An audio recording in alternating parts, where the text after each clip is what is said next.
Fight fans, this is Ashley's Corner, and yes, I'm back. Hella busy. I was hella busy, but now I'm back. You guys already know what time it is, man. I'm back just in time to talk about Devon Alexander being another person that's calling out Errol Spence, saying that he's going to exploit his weaknesses.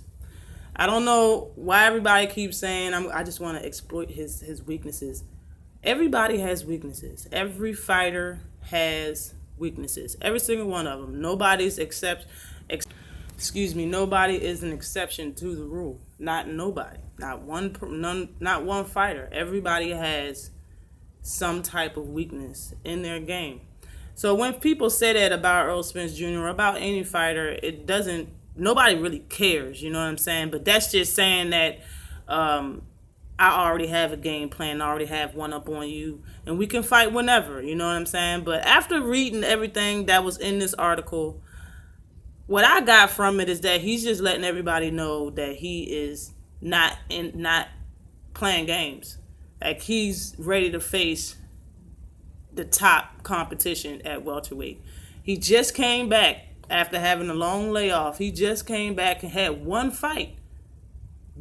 welterweight fight, and now he's calling out Errol Spence Jr. I really think he's just making a statement. He's just using Errol Spence's name to let everybody know that he's a serious fighter and he's not going to be running or ducking from nobody. And what other better way to do that besides calling out the one person that everybody's ducking? Not everybody, but if anybody's being ducked in the welterweight division, it's Errol Spence. Now, if you want to let everybody know that you ain't gonna duck nobody, call out Errol Spence. I understand that. That's what I got from reading this article. Or you can look at it as in he really wants to fight Errol Spence, and he really thinks that he can beat Errol Spence to get his belt back, because he was a welterweight IBF champion. He was at one point in time, and I think Sean Porter took that belt from him, honestly. And then Kell Brook took it from Sean Porter. Errol Spence took it from Kell Brook, and now he wants to take it back. Okay, I don't have no problems with that. You already know. Over here at Team Spence, is I'm part of the Team Spence. I'm a big Errol Spence fan. Man, we take all comers, and Devin, you can get it. I'm trying to tell you, get it, bruh. You haven't been stopped, and he has not been stopped in his career. Devon Alexander has never been stopped, but bruh, you fuck with Errol Spence, you gonna get stopped. And I'm not even saying that he don't got a good fight game or none of that shit. He's fought some great talent, but he's lost against all of them. Besides, who did he beat? Marcos Mondana and Lucas Matiste. Those are the only two people he beat as far as names that's on his record. Everybody else that's names on his record, he lost to. And when he beat them two people, it's always by decision. The guy don't have that much pop, if you understand what I'm saying. His record is 27 wins, 4 losses, 14 KOs. He's fought for 221 rounds. His knockout percentage is 45%.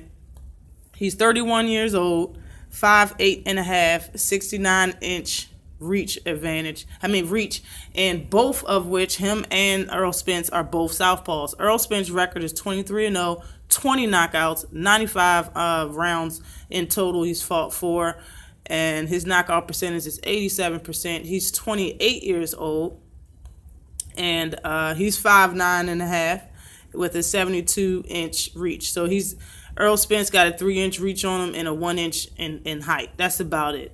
Devon Alexander got hella experience having the 221 rounds, but he's been off for a while. And I understand he's had a fight already, but damn. The guy that he fought against was in November the 21st of last year, 2017, was Walter Castillo. I'm guessing that's how you pronounce his last name.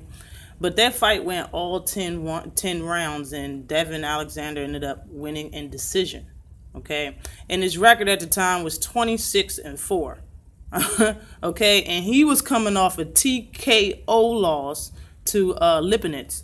So that's all he needed to challenge the boogeyman at 147 pounds. I mean, that's just, I honestly am just think he's using Errol Spence's name to let everybody know how he stands in the welterweight professional boxing game right now. Like he's for no foolishness, and he wants to fight the best, you know.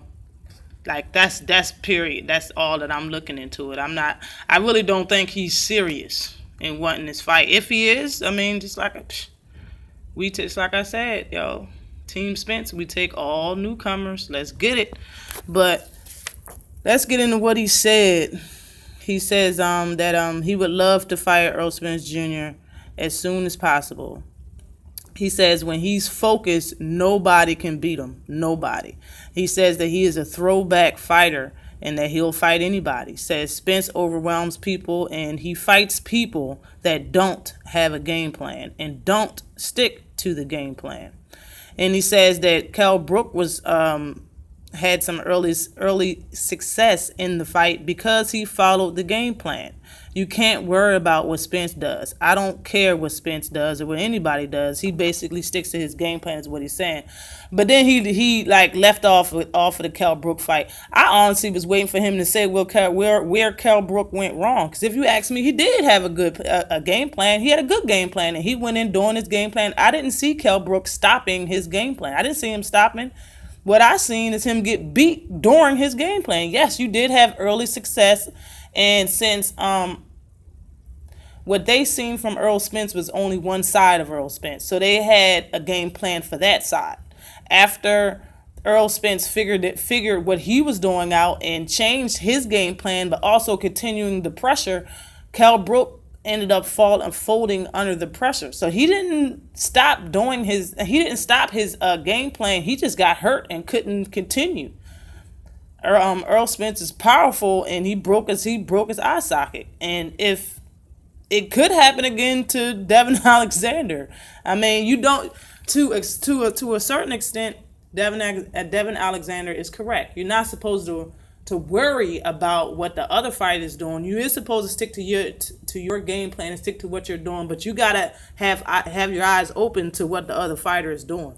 You have to understand what they're doing. Don't be worried about it enough to stop what you're doing, but you have to know what the other fighter is doing, especially when it comes to Errol Spence. Because all you think is that he's being a brawler and you know, walking people down and just hitting them until they can. That's not all of what he's doing. And he is correct that he is overwhelming his opponents with punches, but it's punches of power. But all in all, the bottom line is Spence is supposed to fight Carlos Ocampo in Texas on the 16th of June this year.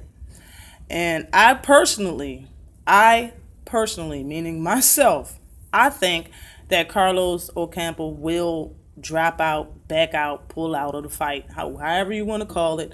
I don't think that he is going to fight Errol Spence Jr. Damn sure don't think it's going to happen on June 16th. Damn sure don't think it's going to happen in Texas. So, Devon Alexander, you can get that secondhand smoke. You can get that hand-me-down smoke, yo. You can get that ass whooping. I'm trying to tell you, Devon. You can get it. I would love that. I would love to watch that fight. I think Devon thinks that his two wins of big names came from brawlers. Lucas Matiste is not a boxer. Puncher. You know what I'm saying? He is I'm not even gonna say he's a brawler, but he's a power puncher. You know what I'm saying? Boxing, hitting, sticking and moving is not what he does. That's not his A game.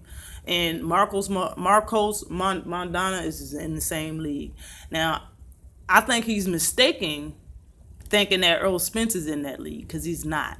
He can box when he wants to, but what Devon isn't understanding is that Errol Spence knows how to cut off the ring. Devon, you should have asked to fight Danny Garcia. If you ask me, that's who you should have asked, the person that can't cut off the ring and that you could probably actually box with and bang with. But if you fight Errol Spence, I will watch that fight. I will be giving my prediction and saying that fight will be over in less than 7 rounds. 7 rounds is all I'm giving that fight. His ass will get stopped along with the rest. Always like and subscribe to the channel. Peace.